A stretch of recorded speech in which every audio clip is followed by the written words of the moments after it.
अस्सलामुअलैकुम, praise the Lord और सत श्री अकाल। मैं दीपक मौर्य और मेरी वाइफ पिंकी सेमवाल, हम आप सबका ट्रिप विद सफारी के थर्ड पार्ट में स्वागत करते हैं।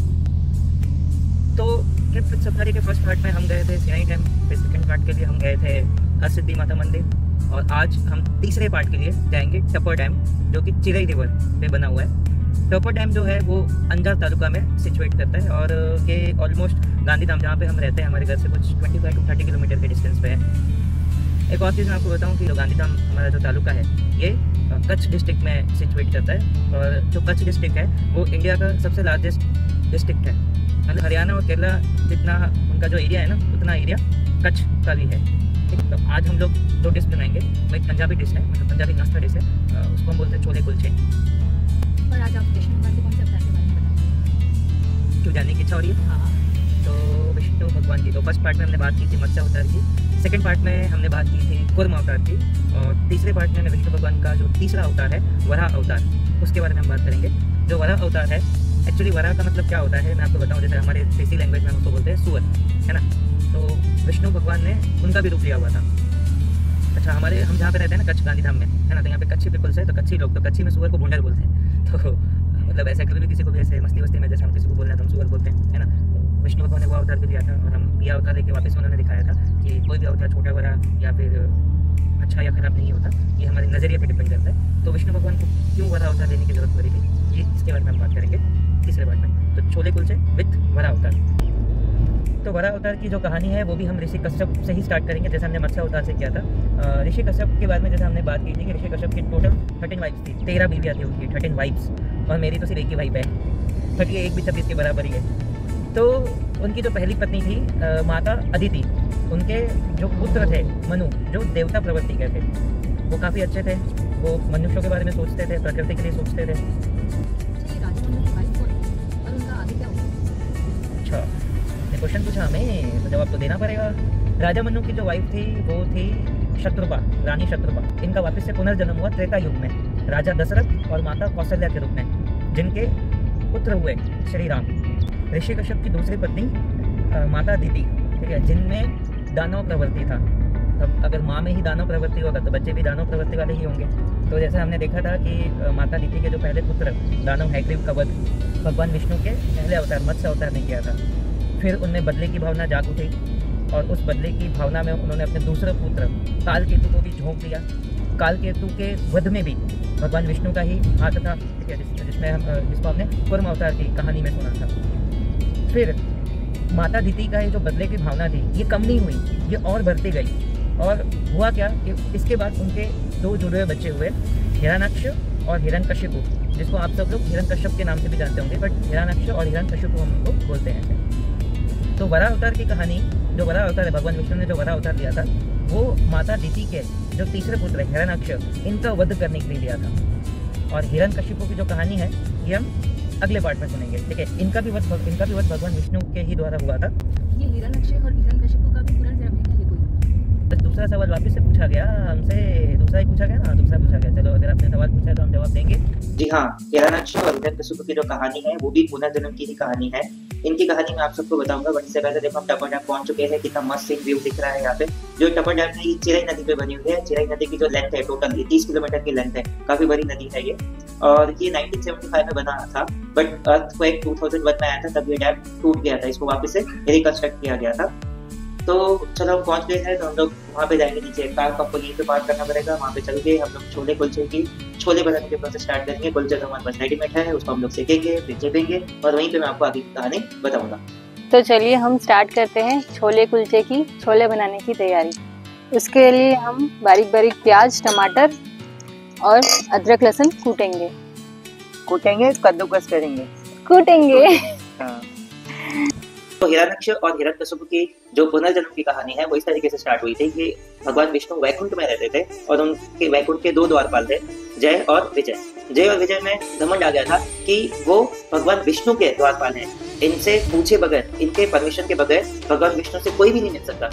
ऐसा हम बोल सकते हैं कि चाय से ज्यादा गर्म केतली। तो मैं जो आगे की कहानी है ना वो मैं आपको कन्वर्सेशन के फॉर्म में बताता हूँ ताकि आप लोग को भी थोड़ा मजा आए। जय विजय से बोलता है, यार ये काम काफी बोरिंग हो गया है, रोज वही स्वर्ग के दरवाजे पे खड़े रहो। विजय बोलता है, बिल्कुल, कभी कोई धमाकेदार विजिटर आए तो मजा आए।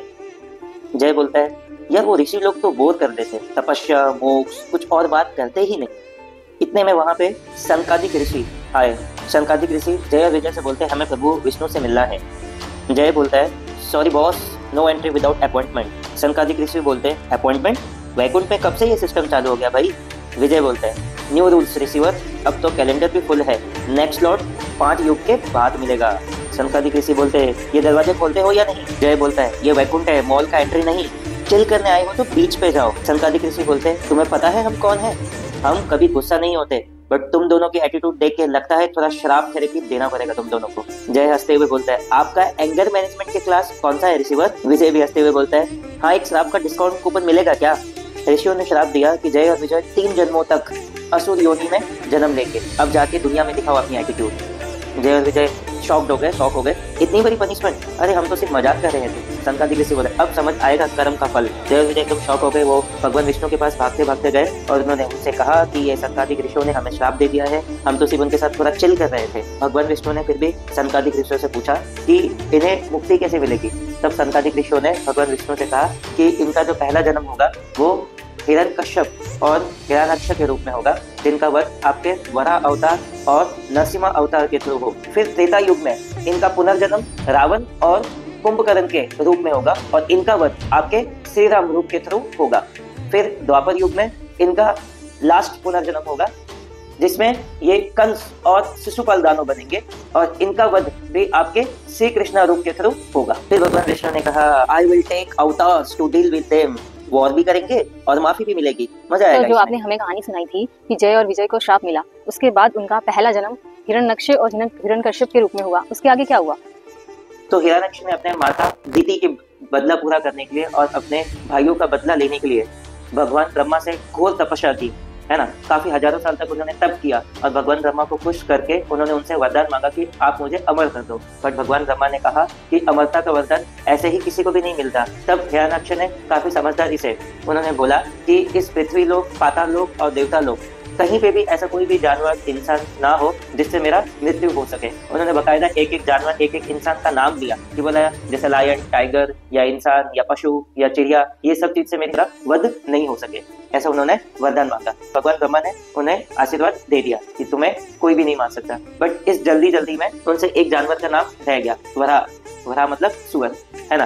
अंततः हिरण्याक्ष एकदम खुश हो गया, उसको लगा कि बस मुझे अमरता का वरदान तो मिल चुका है। भले भगवान ब्रह्मा ने मुझे डायरेक्ट तरीके से अमरता नहीं दिया, बट इनडायरेक्ट तरीके से मुझे अमरता तो मिल ही गया, क्योंकि मैंने तो हर इंसान, हर जानवर का नाम ले लिया, तो अब मैं कभी मरूंगा नहीं। ऐसे ही ये लालच में आ गया, घमंड में आ गया और हिरण्याक्ष ने तीनों पाताल लोक, पृथ्वी लोक, देवता लोक, सब जगह पे त्राहिमाम मचा दिया, सब जगह पे आतंक फैला दिया, है ना। उसने पाताल लोक में आतंक फैला दिया, पृथ्वी लोक में आतंक फैला दिया, देवता लोक में आतंक फैला दिया, है ना। धीरे धीरे करके उसने पाताल लोक पे जीत हासिल कर ली, पृथ्वी लोक पे जीत हासिल कर ली। फिर उसका घमंड इतना बढ़ गया कि वो देवता लोक में भी चले गया और वहां पे जाके उसने इंद्र भगवान और जितने भी देवता थे सबको उसने ललकारा। धीरे धीरे करके सब देवता उनके सामने हार स्वीकार कर ली। बट एट द एंड क्या हुआ, जब वो इंद्रदेव के पास गए तो इंद्रदेव वहां से भाग गए और पृथ्वी में जाके छुप गए। फिर जो हिरण्याक्ष है वो पृथ्वी में आकर उनको ढूंढने लगा। उन्होंने बोला कि इंद्रदेव को मेरे को पराजित करना है कैसे भी करके, क्योंकि ये देवों के देव है ना। तो इंद्रदेव चले गए विष्णु भगवान के पास सहायता मांगने के लिए। उन्होंने उनसे कहा कि हे विष्णु भगवान जी, कृपा करके हम देवता लोगों को बचाइए, क्योंकि असुर लोग हम देवताओं पे हावी हो रहे, उनके पास ब्रह्मा जी का दिया हुआ वरदान है जिसका वो गलत फायदा उठा रहा है। तब तक इस बीच हिरण्याक्ष ने क्या किया था कि पृथ्वी लोक को उसने पाताल लोक में छुपा दिया था, है ना। और पृथ्वी लोक में पूरा अंधेरा छा गया था। तब भगवान विष्णु ने वराह अवतार लिया और पृथ्वी लोक को वापस अपने जगह पे स्थापित किया और हिरण्याक्ष के साथ युद्ध किया। एट द एंड हमेशा की तरह बुराई पे अच्छाई की जीत हुई। वराह अवतार एट द एंड बुराई पे अच्छाई की जीत हुई, भगवान विष्णु की जीत हुई और हिरण्याक्ष ने अपने हाथ जोड़ के भगवान विष्णु से माफी मांगी और उन्होंने धन्यवाद कहा कि आपने मुझे मेरे पहले जन्म से मुक्ति दी। नमक और पानी दोनों डाल देंगे हम लोग। इसको है ना हमने रात भर भिगो के भी रखा हुआ था कल, अब हम इसको यूज करेंगे यहाँ पे। एकदम मस्त मोटे मोटे हो गए इस तरीके से, देखो ये रहा भीगने के बाद। ढकने के लिए ढक्कन मैडम, हमारा तो ढक्कन नहीं है वापस से, चलो हो गया सेट हो। तो हमारे छोले उबल रहे हैं वहाँ पे, जब तक हम लोग बाकी की चीज़ें तैयारी कर लेते हैं। इसके लिए अभी हम लोग आधा चम्मच हल्दी पाउडर, आधा चम्मच लाल मिर्च, आधा चम्मच धनिया पाउडर, आधा चम्मच काली मिर्च का पाउडर और 1 चम्मच छोले पाउडर, ये मिक्स कर लेते हैं हम लोग और पानी में भिगा के रख देते हैं, इसको हाइड्रेटेड कर लेते हैं हम लोग। इसके अलावा हम लोग फिर इसके बाद हम लोग इसमें पुदीना ऐड कर देते हैं। पुदीना पिसा हुआ है, ये हमारे घर पे वैसे भी पुदीना का पेड़ है, तो हम इसको पीस के रखते हैं, तो वही पुदीना का पेस्ट इसमें मिक्स कर लेते हैं। 2 चम्मच हमने पुदीना का पेस्ट मिक्स किया। फिर इसमें टमाटर, प्याज, लाल मिर्ची, ये सब हम लोग कच्चा ही रखेंगे, कच्चा इसमें ऐड कर देंगे। ये कोई जो भी चीज़ हम लोग यहाँ पे बना रहे हैं ना, ये जो अभी हम लोग प्रिपेयर करें, इसको पकाएंगे नहीं हम लोग, जस्ट इसको कच्चा ही रखेंगे ताकि कच्चे का फ्लेवर भी आए। अब हम इसमें ऐड कर देते हैं इमली का पानी, है ना, ये गर्म पानी हमने इमली भिगा के रखा था, तो उसको जस्ट उसका जो पल्प था उसको हमने मिक्स कर दिया। देखो इस तरीके से ये हमारा ग्रेवी तैयार हो चुका है ना, कच्चा ग्रेवी है। इसको हम लोग जो छोले उबले हुए हैं इसके अंदर हम लोग इसको ऐसे ही ऐड कर देंगे। तो देखो ये उबले हुए चने को हमने फ्राई कर दिया। इसमें हमने सबसे पहले सरसों का तेल ऐड किया था, उसको गर्म किया। फिर उसमें हमने अजवाइन ऐड किया था। उसके बाद हमने उसमें लहसुन प्याज ऐड किया, उसको लाइट ब्राउन होने तक हमने उसको गर्म किया। उसके बाद हमने ये जो उबले हुए चने थे इसको ऐड किया इसके अंदर। एक्चुअली मैं ना वीडियो प्ले करना भूल गया था, इसलिए मैं आपको पूरा प्रोसेस दिखा नहीं पाया, तो ये वजह से ये मैं आपको ऊपर से दिखा रहा हूँ। एक्चुअली क्या, जो हमारी कार है वो यहाँ से 1 किलोमीटर दूर है ना, तो बार बार मैं सामान भूल जा रहा हूँ, तो मैं 2 से 3 बार जाके आया। अब मैंने मेरी बीवी को भेजा, मैं बोला जा लेके आ, क्योंकि हम कुलचे भूल गए थे एक्चुअली कार के अंदर, तो वही बेचारी वो लेने गई थी। बेचारी मैंने इसलिए बोला क्योंकि वो मेरे साइड में आके खड़ी हो गई है, नहीं तो कोई बेचारी नहीं है, बताना मत मेरी बीवी को। तो हमने उबले हुए चने को प्याज और लहसुन के साथ फ्राई कर लिया। अब हम उसमें जो हमारा प्याज टमाटर का कच्चा ग्रेवी था उसको हम लोग मिक्स कर लेते हैं और हमारा छोले तैयार। तो अब हम लोग कुलचे को सेक लेते हैं। उसके लिए सबसे पहले हम सरसों का तेल डाल देते हैं थोड़ा सा, उसको अच्छे से गर्म करेंगे। फिर उसमें हम बटर को ऐड करेंगे। अब इसमें हम थोड़ा सा कसूरी मेथी ऐड करेंगे। इसके साथ साथ प्याज, टमाटर, धनिया और हरी मिर्ची, इसको भी थोड़ा फ्राई कर लेंगे। फ्राई होने के बाद इसी में हम लोग कुलचे को सेक लेंगे अच्छे से।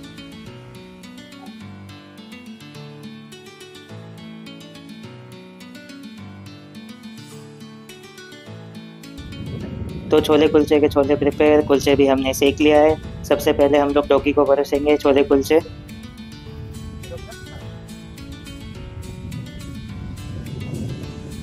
और ये देखो डॉगी खा रहा है छोले कुलचे।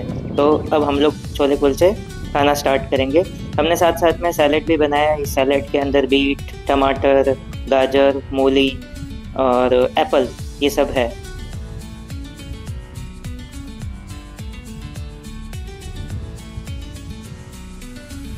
बहुत टेस्टी बना है, बहुत मजा आ रहा है। का सनसेट व्यू है ना, यहाँ पे देखो सनसेट हो रहा है और ठीक इसके ऑपोजिट साइड आप देखोगे तो मून भी राइज हो रहा है। तो टपा डैम से दोनों चीज़ हमको दिख गई। और वो बेचारा वो भी देखो हमारे थैली वाली सब सूंघ रहा है।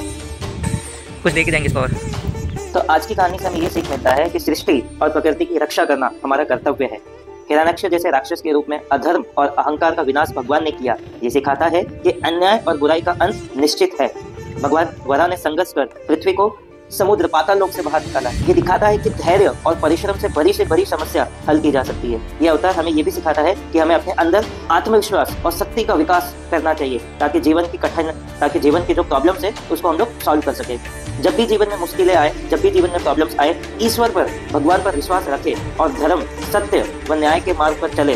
अंततः जीत सच्चाई की ही होती है। तो उम्मीद करता हूँ आप सबको ट्रिप विद सफारी के 3rd पार्ट का ये व्लॉग आपको अच्छा लगा होगा। और अगर आपको अच्छा लगा हो तो प्लीज़ लाइक, शेयर और सब्सक्राइब कीजिएगा @साई एक्सप्लोरर डायरीज। और मैं यहाँ पे बर्तन धो रहा हूँ। अगर नारी शक्ति जिंदाबाद है तो पुरुष शक्ति भी जिंदाबाद है।